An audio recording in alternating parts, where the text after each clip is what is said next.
Press club में पहुता छा मसलो तव्हां असां दा मसलो मुंहिंजो नालो मोहम्मद अमीन आहे। मां वेठल ॻोठ पंहिंजी ज़मीन ते माना वेठो आहियां।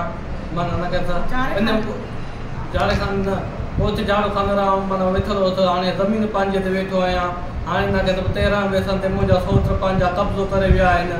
हाणे ॿी ज़मीन ते बि कब्ज़ो करणु चाहिनि था पर मां नथो करणु चाहियां।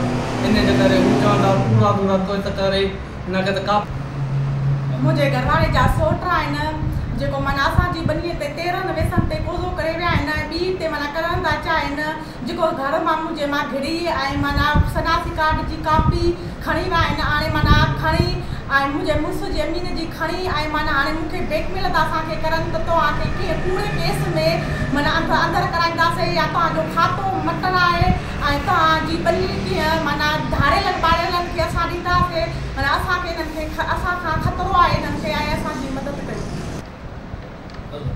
मुंहिंजे घरवारे खे माना फसाइण था चाहिनि पूरनि में इन्हनि में त माना असां तव्हांजी कापी ॾेई शनाख़ती कार्ड जी उहे कहिड़ा माण्हू आहिनि?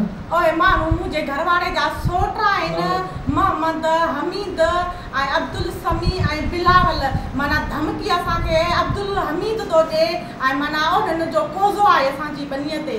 ऐं माना असांजी अपील आहे एसओ साहब खे ऐं डीसी खे या जेके बि आहिनि वॾा वॾा ऑफिसर उन्हनि खे अपील आहे त असां सां इंसाफ़ कयो वञे ऐं असांखे माफ़ सरकारी करे ऐं असांखे पंहिंजो हक़ ॾियराई वञे। असांजा नोटिस निकिता आहिनि जेके माना बार बार बंदि कया था वञनि ऐं माना असांजा हाणे दरख़्वास्त जेका ॾिनी आहे उहा बि बंदि कई वई आहे।